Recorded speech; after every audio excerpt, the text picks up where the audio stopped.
Sou Cláudio André de Souza, professor de Ciência Política da Universidade Católica de Salvador, do Programa de Pós-Graduação em Políticas Sociais e Cidadania e doutor em Ciências Sociais pela UFBA. Desde a minha trajetória de produção científica, de pesquisa, que eu tenho buscado debater o Brasil e, sobretudo, essa interface entre movimentos sociais, eleitores, não é? Instituições políticas, como partidos políticos, parlamentos, e, de alguma maneira, eu acabei por organizar como temática exatamente uma interface que pudesse trazer um olhar sobre o que está acontecendo no Brasil hoje. Que a gente pudesse, de alguma maneira, construir uma análise. Eu me refiro a notas de análise para além do impeachment, para a gente poder, talvez, construir, né, uma perspectiva de análise sobre a política brasileira, olhando por vários ângulos, certo? Então, é muito interessante. Para a gente começar essa conversa, é uma grande satisfação estar aqui com vocês, a gente poder, antes de mais nada, pensar o que é a política, pensar qual é o sentido da política. Vale ressaltar que o grande marco, talvez, de construção da política moderna venha, né, lá do Renascimento, quando a gente tem exatamente uma perspectiva de construção da política para além da moralidade. E isso envolve, por exemplo, a obra do filósofo Nicolau Maquiavel, que buscou olhar para a política para além de uma finalidade ética, né? Superando, portanto, essa perspectiva de entender que a política deveria ter um encontro, não é? Inevitável, inexorável com a religião. Então, qual é o marco importante para a gente começar a olhar a política brasileira, né? E eu vejo que essa reflexão é muito crucial. A gente precisa, de alguma maneira, perceber que a construção do estudo da política se deu através da filosofia e depois passou a se dar através da ciência. A política nasce como uma forma, né, a busca de um modelo ideal de sociedade, um modelo ideal de viver em sociedade, e quase todos os filósofos, né, antes de Cristo e também depois de Cristo, estiveram preocupados com a perspectiva, né, de encontrar um dever ser na política. Ou seja, de estudar a política buscando construir um modelo ideal de sociedade. Então, o que é que eu quero dizer com isso? Que o olhar que os filósofos, né, passaram a ter sobre a política estava, né, concatenado com a ideia de encontrar um modelo ideal de sociedade e, sobretudo, buscando se valer da especulação racional.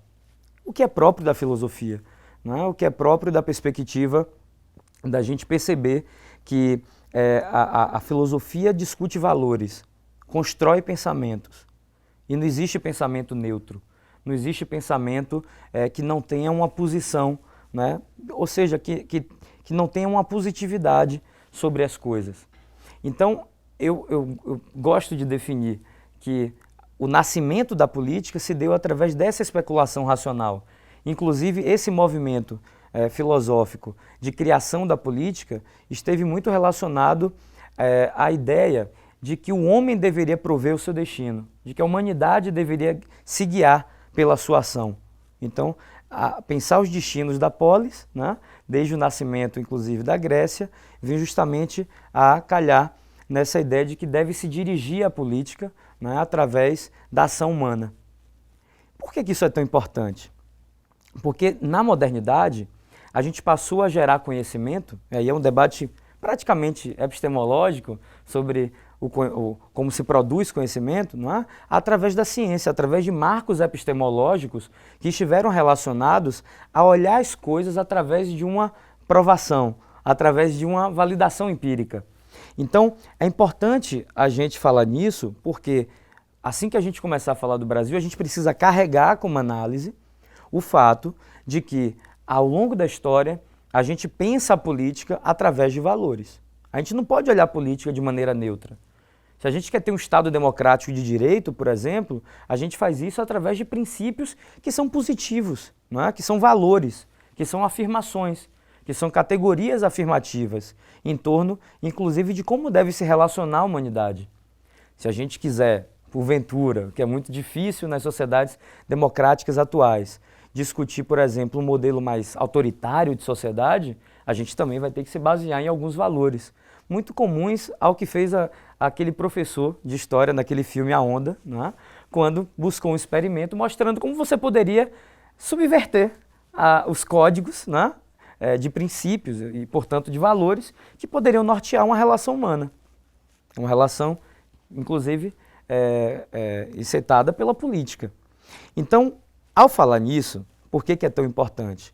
Porque, por exemplo, as ciências humanas, as ciências sociais de uma maneira geral, sobretudo a ciência política, passou a olhar, não é, o fenômeno político através dessa perspectiva de que a gente vai olhar um Estado, um governo, um parlamento, não é? A gente vai olhar uma política pública, a ação de um partido, como se comportam as pessoas, os eleitores, entendendo que tudo isso é feito dentro de um grande sistema, entre aspas, não é, de valores. E daí que, na modernidade, a gente tem a ascensão da democracia, como aquele modelo, né, no qual a gente vai valorizar a decisão de todos, contrapondo-se a uma perspectiva republicana ao longo da história, né, moderna, e antes, inclusive, da modernidade, através da experiência de Roma, onde a gente percebia que o mais importante era debater o que se decide. Eu vou retornar a esse ponto porque a gente vai encontrar isso muito na sociedade. Às vezes a gente cobra de uma democracia um debate que, ao longo da teoria política, ao longo da filosofia política, é inerente ao pensamento republicano. E aí eu vou definir aqui de uma maneira muito breve, tá, essa distinção entre democracia e república. Democracia como sendo um sistema no qual o povo decide, né? Então a democracia está preocupada com quem decide, e a república se preocupa com o que se decide. Daí que a gente aprende em quase todos os cursos universitários que tem matérias que dialogam com a filosofia política, que a república se preocupa com o bem-estar, ou seja, se preocupa com a coisa pública, com a res pública. Por que eu falo nisso?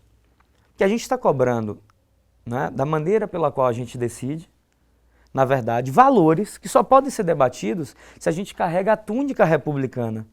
Ou seja, se a gente une democracia e república, o que foi que passou a acontecer, o que acabou acontecendo, melhor dizendo, ao longo da história, quando a gente entra na modernidade política, criando esse encontro entre liberalismo e república, entre democracia representativa, que é outra faceta da democracia, não é? Eu sempre fiz essa pegadinha em sala de aula. O que quem decide, quem governa em uma democracia? Quase toda sala, o povo. Não, o povo não decide, o povo escolhe quem vai decidir. A grande questão da democracia representativa é que a gente vota escolhendo um corpo político que vai, de maneira abstrata, representar toda a sociedade. Esse já foi um grande quiprocó, inclusive, com o nosso Jean-Jacques Rousseau, quando ele criticava a democracia representativa, embora entendesse que era muito difícil colocar as pessoas para votar e para decidir as coisas a todo momento quando você tinha um Estado ampliado, um Estado com um grande corpo político. Por que eu me refiro a isso? Porque eu entendo que, de alguma maneira, assim que a gente começa a olhar o Brasil, assim que a gente começa a entender a história do que acontece aqui, a gente precisa perceber que encontro é esse entre democracia e república que se tornou tão tardio entre nós. Eu me refiro, inclusive, ao fato, infelizmente, de que nós vivemos a nossa primeira experiência democrática. E eu estou aqui fazendo um recorte analítico de que o período 46-64 do século XX não foi um período de normalidade democrática, não é? E eu vou me referir mais a isso daqui a pouco. Então, eu considero que é muito importante a gente ter essa introdução de olhar para a filosofia política, para a gente perceber que a gente precisa olhar para a política como um palco de disputa de ideias, de valores, e, portanto, as ciências sociais se desenvolveram muito a partir do momento que construíram de maneira epistemológica esse encontro entre a antropologia, por exemplo, entre a sociologia e entre a ciência política. Mas olhando as ciências sociais aplicadas, mas olhando sobretudo as ciências humanas, a gente vai perceber que a modernidade nos deu o desafio de entender como se faz as coisas, como se faz a sociedade e quais são os valores que norteiam os comportamentos, sejam eles sociais ou políticos. O que é que acontece no Brasil? O outro ponto que eu acho importante a gente começar a falar do nosso país é partir do pressuposto de que nós estamos tratando de um passado autoritário, de um país que não foi democrático até aqui, até a experiência de 1988, né, que está em curso. E por que eu me refiro a isso? Primeiro, nós tivemos aquela República Velha, dita pelos historiadores, não é, como uma república que não tinha uma rotina, né, de garantia dos direitos sociais e civis, e nós embarcamos em um modelo de modernização que ao mesmo tempo era, né, conservador e sobretudo autoritário. Eu me refiro ao varguismo. Essa nossa revolução burguesa, essa nossa revolução de modelo de Estado, de construção de algumas rupturas, não passou de um modelo que ao mesmo tempo gerou ao país um grau de modernização, um grau acentuado, né, de modernização econômica, né, social e política, mas ao mesmo tempo dentro dos moldes autoritários. Né, um tipo de cidadania regulada e que ao mesmo tempo não gerou igualdades. Basta eu me referir aqui ao fato de que a gente começa a ter a obrigatoriedade do Estado, né, garantindo o acesso à educação básica a partir de 1988, com a nossa Carta Magna. Até lá, o Estado não se obrigava a colocar os seus cidadãos para estudar. Né? Meu avô, por exemplo, fez teste de admissão para ingressar no ginásio, que a gente chama hoje de ensino fundamental. Então, é muito importante a gente olhar para o Brasil entendendo que o que aconteceu antes de 88, né, se deu dentro de um ciclo muito tardio em termos de diálogo, né, com a democracia.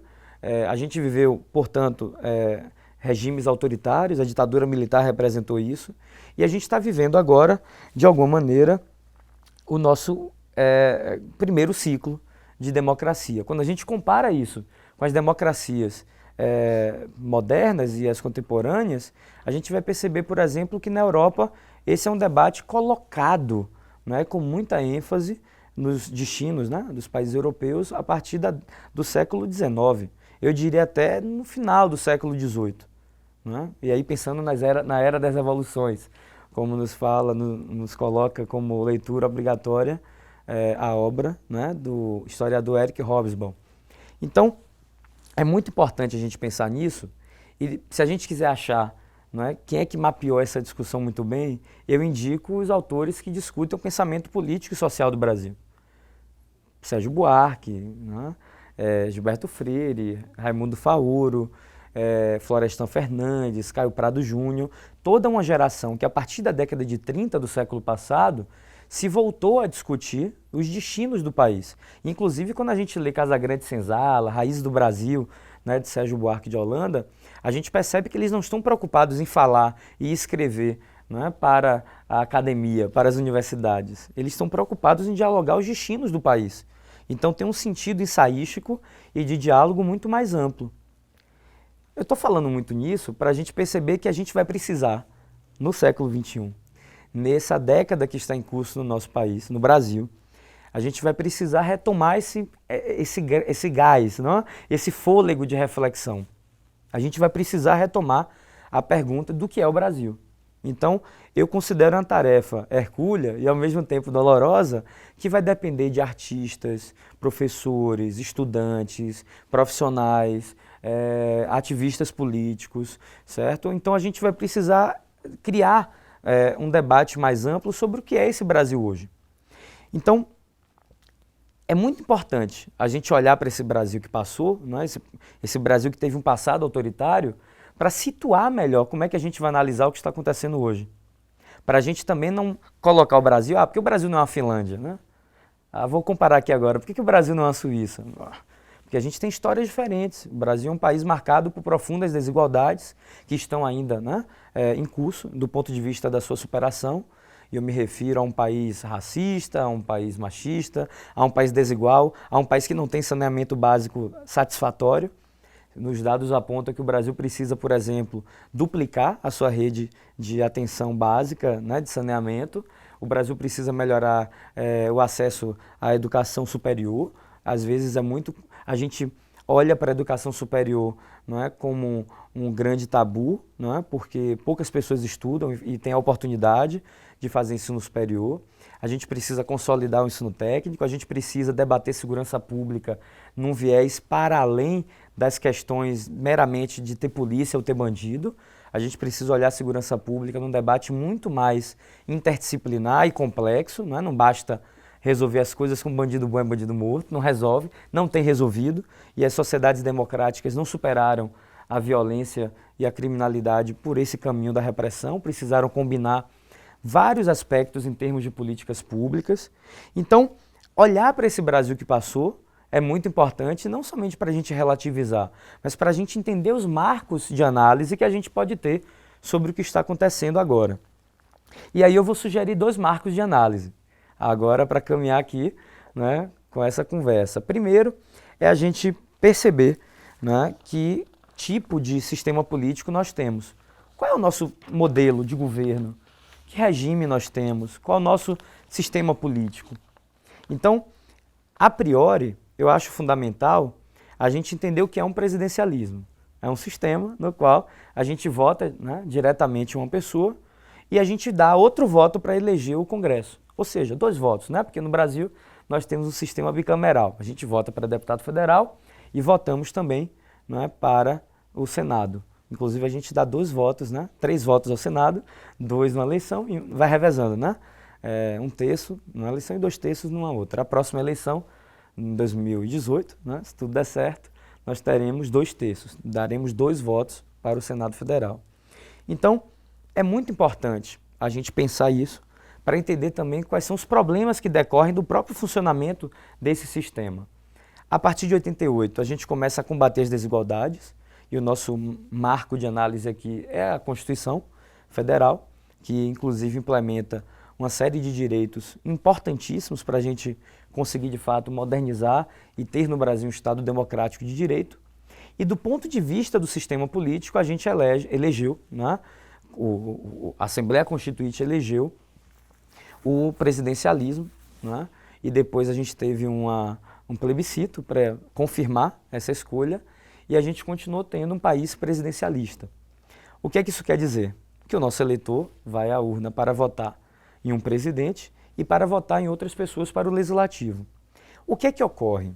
Há uma combinação de fatores, ou seja, de regras, que confluem para que o sistema político brasileiro enfraqueça o presidente, de que torne ele, do ponto de vista partidário, mais submisso a negociar, né, mais propenso, melhor dizendo, a negociar com o legislativo. E aí que combinação é essa? A gente tem um presidencialismo no Brasil, até hoje, com um multipartidarismo, ou seja, a gente pode ter 50, 100, 200 partidos disputando a eleição, sem regras para filtrar quais são os partidos que podem mais ou podem menos, né? A gente não tem uma cláusula de desempenho satisfatória, ou seja, qualquer partido pequenininho ele consegue ter um pouquinho de poder, então isso gera uma miscelânea enorme, num país que a gente passa a ter 20 a 30 partidos governando, né? Tomando decisões em tempo real, né? Que a gente passa a olhar para as decisões que a todo momento emanam do Congresso e também do Poder Executivo. A gente tem um sistema proporcional. O que é que isso quer dizer?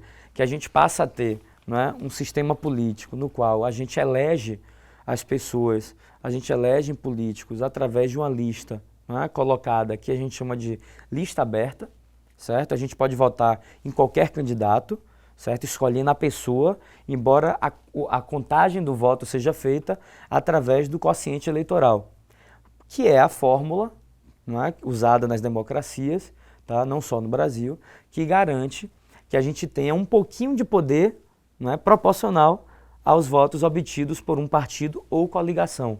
Não sei se vocês já repararam que os partidos em geral saem coligados, então eles preferem ter uma contagem de votos diferente, ou seja, ter uma lista mais ampla, o que acaba causando uma grande confusão na cabeça do eleitor, porque ele não é ensinado, né, entre aspas, ele não aprende a perceber que o seu voto vai ser contabilizado de uma maneira geral e ele pode estar ajudando a eleger uma pessoa que ele não faz a mínima ideia.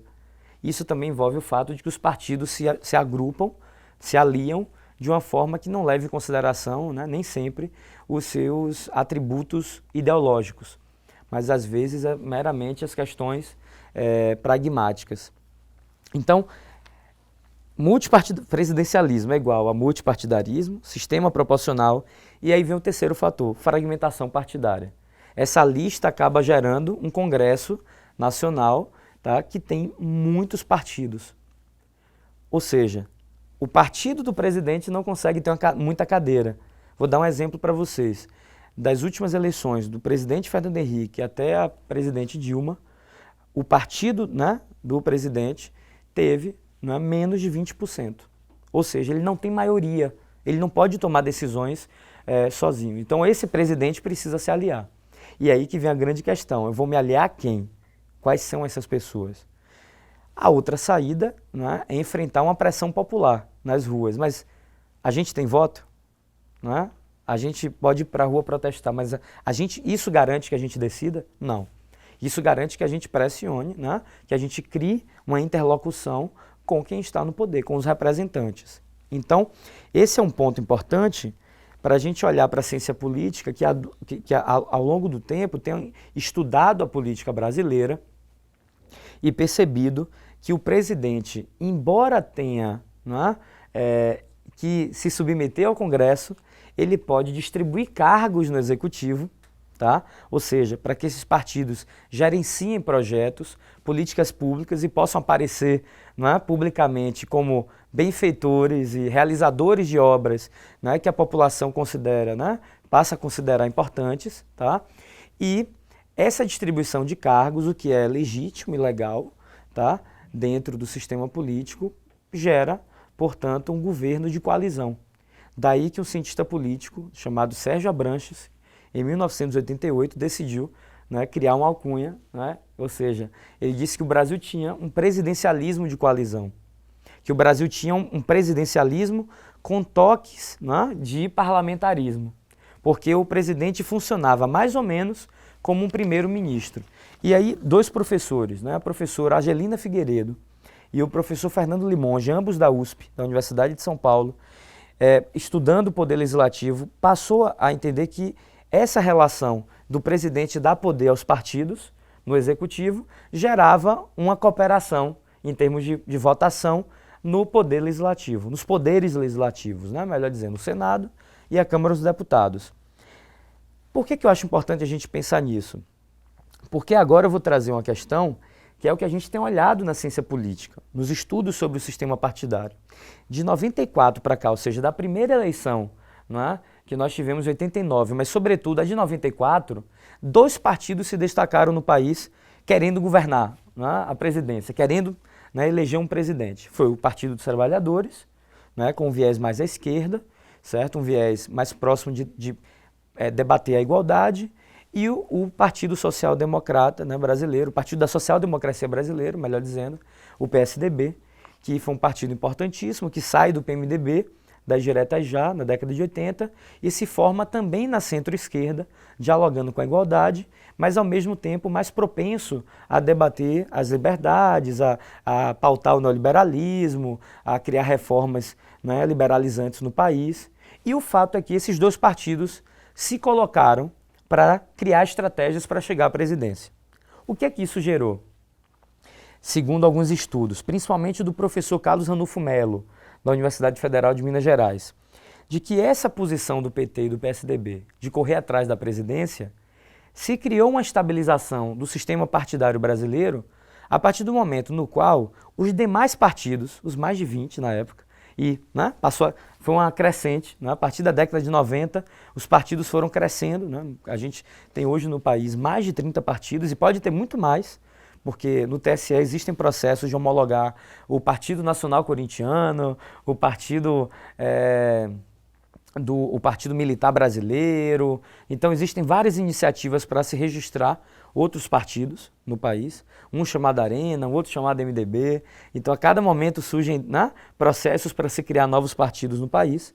E o fato é que se gerou, né, esses outros partidos menores que não queriam a presidência passaram a correr, né, para uma estratégia de ganhar governos, ou seja, para eleger governadores, para se eleger senadores e deputados federais. Aí o Carlos Ranulfo Melo nos diz o seguinte: isso gerou uma calmaria que permitiu, tá, que o sistema político funcionasse a contento. Porque a gente não passou a ter 30 partidos disputando a presidência. Imaginem, né, um cenário no qual 30 partidos disputando a presidência, a gente poderia ter no segundo turno um partido com um candidato ou candidata com 15% ou menos, e um outro, por exemplo, que podia ter 8%. Ou seja, a gente teria um sistema muito mais pesado para se formar maioria, para se eleger um presidente que teria que governar, talvez, num grau ainda maior, né? Para a gente, um grau maior de coalizão, né? Então, o que é que eu acho interessante a gente tocar nesse ponto? A gente tem um sistema político muito custoso, muito pesado para se tomar decisões. O presidente precisa negociar, precisa entregar cargos, precisa, ou seja, consultar mais pessoas e mais partidos para tomar decisões que têm um cunho ideológico. A gente vai investir mais dinheiro para pagar juros, por exemplo, ou a gente vai criar mais moradia, mais escola.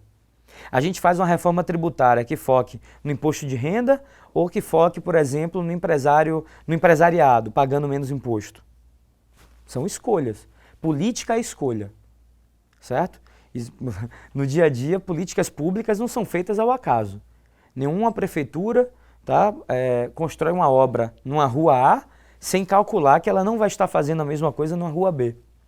Então, isso é muito importante. Voltando ao debate filosófico. Política, a todo momento, é a tomada de decisão com base em princípios e valores.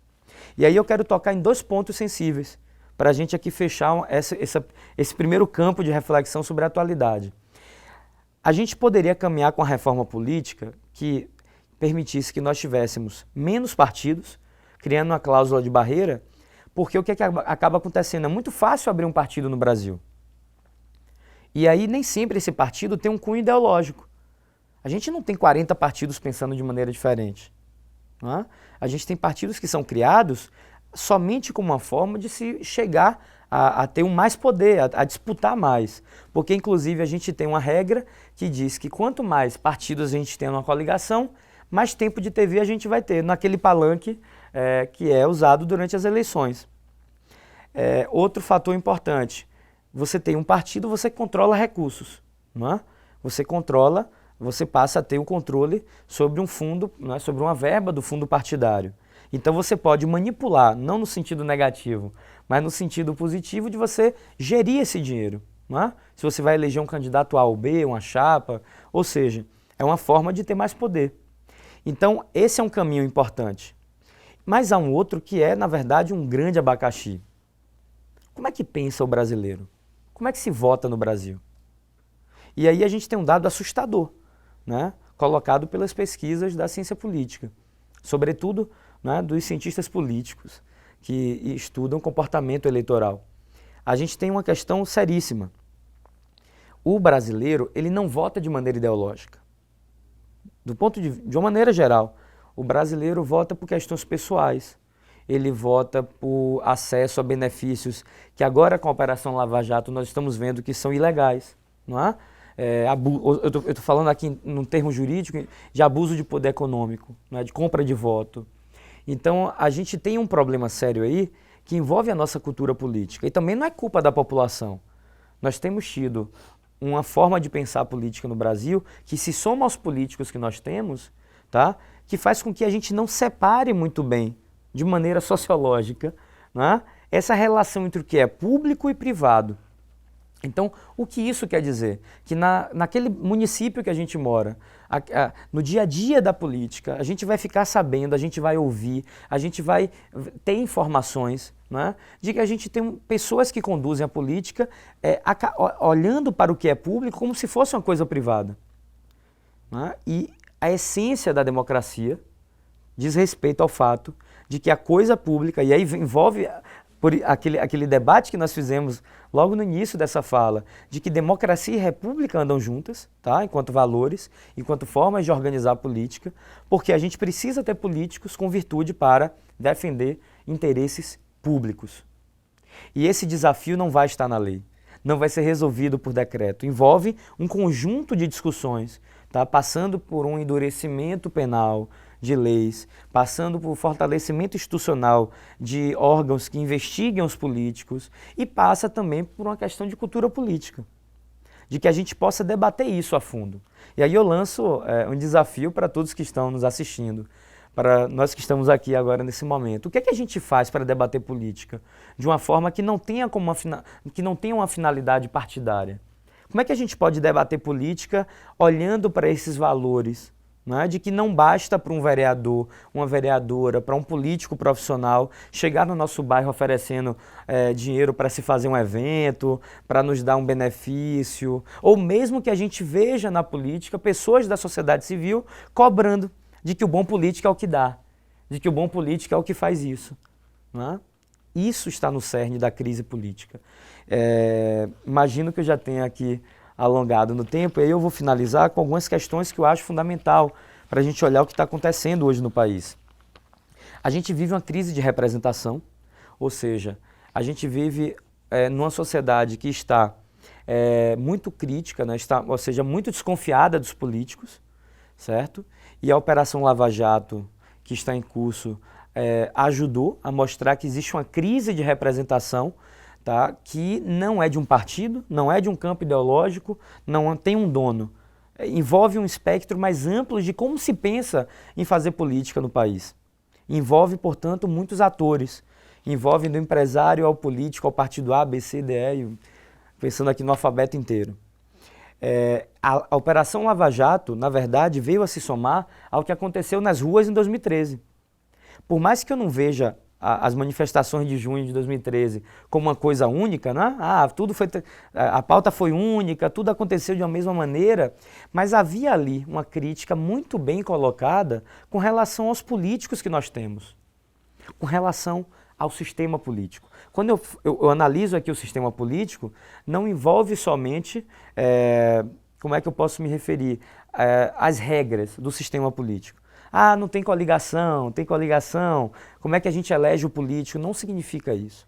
Significa confiança política, de que os brasileiros acentuaram, a partir de junho de 2013, uma desconfiança generalizada nas instituições democráticas e, sobretudo, nesses políticos que estão a conduzir o país.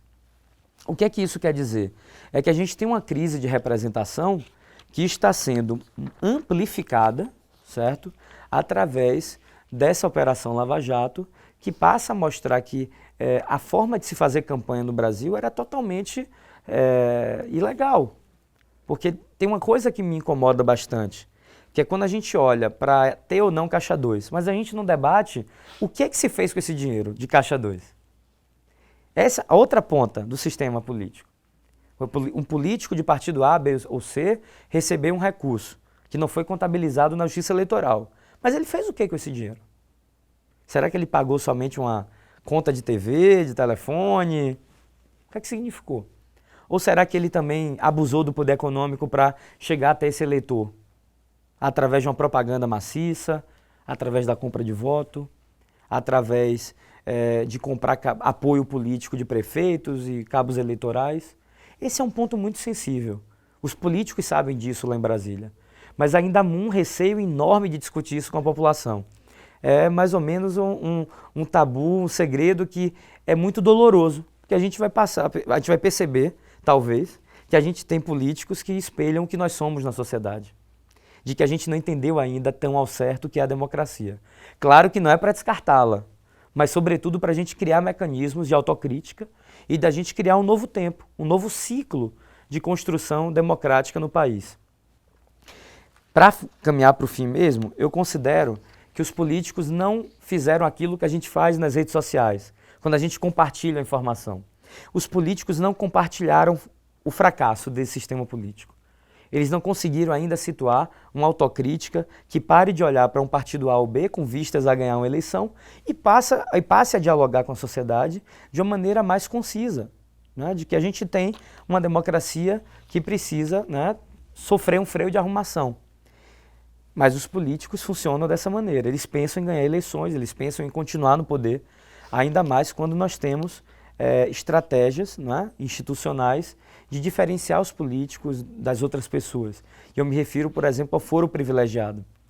Né? Políticos com mandato eletivo são julgados de uma maneira diferente, por um fórum diferente, por uma instância diferente, que é o Supremo Tribunal Federal. Então, e isso, portanto, dá mais tempo e a decisão passa a não ser somente jurídica, mas leva em consideração a Constituição, a política e o próprio regime democrático. Então, eu poderia aqui pontuar mais algumas coisas que a gente pode trazer nas perguntas, mas olhando, por exemplo, para o impeachment, certo? A gente tem um balizador de que, independente da gente gostar ou não da presidente Dilma, talvez o impeachment tenha trazido mais instabilidade, ainda mais por conta de que juridicamente não se tinha consenso sobre aquele julgamento, ou seja, se ela deveria sair do poder por um crime de responsabilidade fiscal. Outro elemento de crise, as manifestações de junho. E o terceiro elemento, a Operação Lava Jato, que mostra que a corrupção ainda é um calo, ainda é um grande desafio para a gente construir uma democracia, para a gente construir uma sociedade que de fato aspire, né, princípios e valores que são eminentemente democráticos e republicanos. Então, esses três elementos confluem para a gente ter hoje no país protestos de rua, ou seja, é um fator que eu não tinha trazido até aqui, mas eu não vou esquecer de analisar, né? A gente está vivendo uma política onde no calor dos acontecimentos, né, do tempo, a gente tem, na verdade, uma pressão popular, né? E aí a gente não vai analisar somente a quantidade. Ah, a manifestação foi boa porque tiveram 3 milhões de pessoas nas ruas. Não. A gente tem 100 mil aqui, 50 ali, manifestações voltadas para uma reforma, para criticar o governo, não é? Contra a corrupção de uma maneira geral. Então a gente vive um momento, não é? No qual as pessoas estão indo às ruas para se mobilizar na política, né? Independente do espectro partidário e também ideológico. Ao mesmo tempo, a gente tem um cenário de fragilização por conta do que aconteceu. O impeachment gerou mais descrença nos políticos, não é? E aí um elemento de que esse governo de transição do presidente Michel Temer também passa a ser criticado, não é?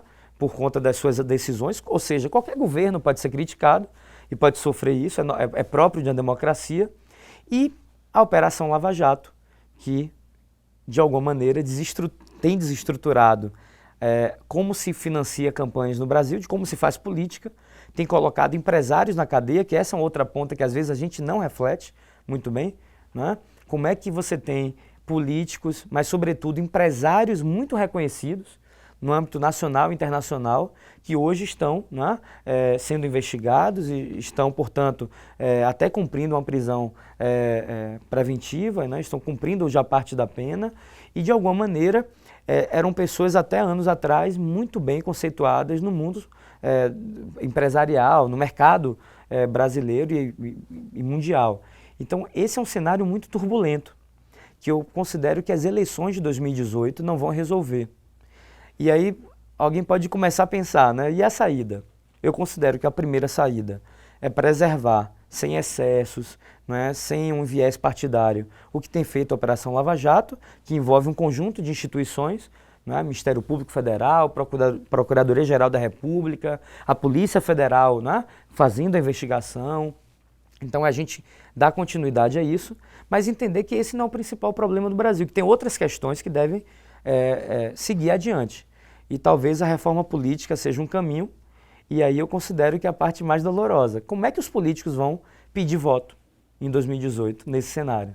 Esse é um grande desafio, eu não tenho muitas respostas, mas a gente pode perceber que vai ser tenso, né? A gente vai, por exemplo, perceber com mais detalhes de que hoje essa crítica à corrupção ela tem crescido em todos os segmentos da sociedade.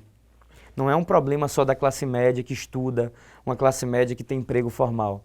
As pessoas mais humildes, que não têm um emprego formal, que batalham no dia a dia, né, do Brasil, os brasileiros de uma maneira geral, né, têm, de fato, botado na cabeça de que a gente precisa acabar e, de alguma maneira, precisa parar de votar em políticos corruptos.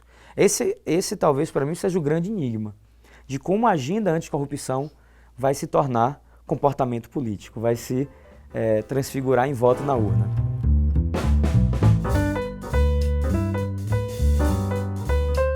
Nesse momento de falar sobre a corrupção, só o calor mesmo da discussão das mídias.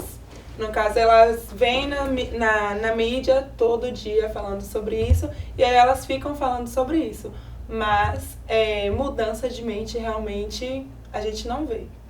Pelo menos nas discussões. Uma preocupação relacionada a essa questão das mídias, que acho que de massificar tanto não traz aquela conjuntura de uma ideia mais crítica em relação ao período que a gente vive do político. Tanto na 2013 foi muito forte a participação das mídias e o pessoal, todos os atores sociais participaram bastante. 2015, 2016, que teve o impeachment de Dilma também, mas agora com Temer, eu vejo que pouco tem esse contato das pessoas sobre isso. E isso também tem as questões da Câmara, da terceirização, mudança da CLT, que, poxa, acho que fica muito banalizado. As pessoas se pensaram no lado de Dilma, de tirar ela, e agora fica restrito a se falar dessa participação. Essa questão do olhar para o próprio umbigo reflete muito na hora do voto, né? A pessoa não pensa, eu vou votar, mas por que eu estou votando? Eu vou votar porque o cara me deu um milhão de blocos. Então, sempre olha por um lado de ter algum bem, alguma troca, um bem material de valor mesmo para ocorrer essa troca. Isso que Adolfo me falou agora me remeteu à pergunta assim, existiu de fato uma ruptura na democracia? Então, eu considero que não. Embora a gente possa considerar esse excesso, né, da decisão tomada em afastar a presidenta Dilma, eu considero que ela foi feita dentro de um rito, né, constitucional. A questão para mim é que a decisão foi equivocada e parece golpe porque fragiliza o instituto do impeachment. Se a gente tivesse que tomar a decisão, talvez fosse a de analisar pelo viés de que houve um golpe, uma decisão política tomada fragilizando o instituto do impeachment. E basta a gente perceber que no dia seguinte que a presidenta foi afastada definitivamente, o Congresso, por exemplo, votou a legalização como é que eu posso definir? Daquela forma de pegar o empréstimo, das pedaladas, popularmente conhecidas, né? Daquele tipo de transação dada dentro da execução orçamentária. Pela qual ela foi penalizada. Pela qual ela foi penalizada. E isso, para mim, foi muito preocupante. Eu penso que talvez seja um grande desafio, e aí vai a minha pergunta, em qual medida é esse desafio, quão grande pode ser esse desafio, de pensar essas transformações quando a gente olha para a sociedade e a gente vê uma sociedade que não se transforma, né, do ponto de vista social mesmo, coletivo, já que as pessoas elas estão cada vez mais preocupadas com as suas próprias necessidades, estão cada vez mais preocupadas em trocar o seu voto, né, por algum benefício específico e naturaliza no seu dia a dia práticas cotidianas de corrupção. Sim, porque a sensação que fica é que jovens que venham a entrar lá também vão se corromper de alguma forma, vão acabar cedendo a isso. Porque é como se o sistema fosse maior que tudo isso. O que eu me questiono é de que forma a gente pode olhar esse quanto, né? De que maneira a gente vai analisar se está aumentando ou diminuindo esse sentimento de que a corrupção é inevitável. Eu vejo que o que estava ali por trás das manifestações de junho, principalmente para a classe média urbana, por um lado, era cobrar mais serviços públicos, o que demanda inclusive um outro modelo de Estado, de recursos, de políticas públicas. Eu me refiro, por exemplo, a uma família de classe média que tem carro, mas não consegue andar, e o carro está caro pagar um carro, está caro pagar um plano de saúde, está caro ter acesso a políticas públicas, não é? Eu, pelo menos, vejo uma forma burra de fazer política, essa coisa de demonizar determinado partido e santificar outro. Mas como que o senhor vê isso? Isso ajuda a disseminação de uma ideologia ou prejudica? Eu vejo que prejudica. Porque, num primeiro ponto, a gente precisa perceber que nas democracias me refiro a quem for governar, né? Os partidos, melhor dizendo, governarão em conjunto com outro, não vai governar sozinho, não é? Então, no parlamentarismo, no presidencialismo, precisam haver composições partidárias para se governar, né? E aí eu acho que a gente não consegue balizar muito bem esse conflito, que é de ideias, aquilo que a gente começou a nossa conversa.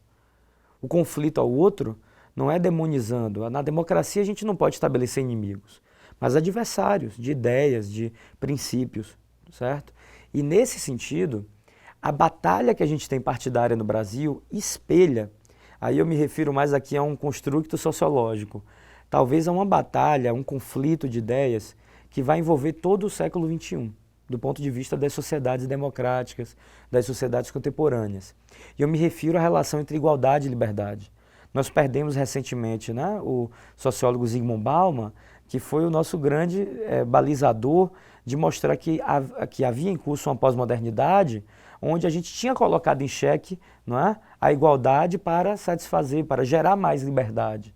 E ele buscava olhar exatamente para essa relação. Nós ainda temos desafios que são materiais, que são de igualdade social, que envolvem, portanto, a igualdade política. Eu não vejo que isso é inerente somente ao capitalismo, né? Em parte, sim. Mas eu me refiro ao fato de que a gente tem democracias com o capitalismo, certo? Que não consegue satisfazer as pessoas. Os dados que nós temos no Brasil são muito preocupantes, de saneamento, de educação, de segurança pública, né? A gente tem, por exemplo, uma taxa de homicídio no país que beira ultrapassa até países que estão em guerra, em conflitos na geopolítica, não é? Num cenário muito mais catastrófico, que para a imprensa e para as pessoas aparece como um grande mal, sendo que a gente vive essa guerra urbana a cada dia. Então, eu penso que a gente precisa debater ideias, e a gente debate ideias nas universidades, a gente debate ideias na sociedade civil, nos espaços públicos, na família. Eu considero esse ponto que você colocou muito importante, porque a gente demoniza toda a política como se debater ideologia fosse ruim. Mas não é esse espaço que a gente tem para pensar a política. Ela não é neutra, e a gente vai perceber que no terreno da sociedade a gente vai disputando, né? A gente vai percebendo a disputa entre grupos que querem estabelecer o poder, né? Claro que dentro de um marco mais amplo, que é o Estado Democrático de Direito, mas com ideologias mais singulares, com perspectivas mais autoritárias, mais igualitárias, mais voltadas para a liberdade. O que você coloca, só para finalizar, depois da queda do Muro de Berlim, a gente também tem essa crise das utopias. A gente meio que não tem um plano perfeito de chegar ao poder e realizar uma sociedade perfeita. E como a gente também não vive uma disposição, não é, sociológica, societária, de se engajar em grandes utopias, eu considero que isso vai nos deixando mais fluidos, ou como o Bauman falava, né, vai nos deixando meio que perdidos, né, nessa modernidade líquida.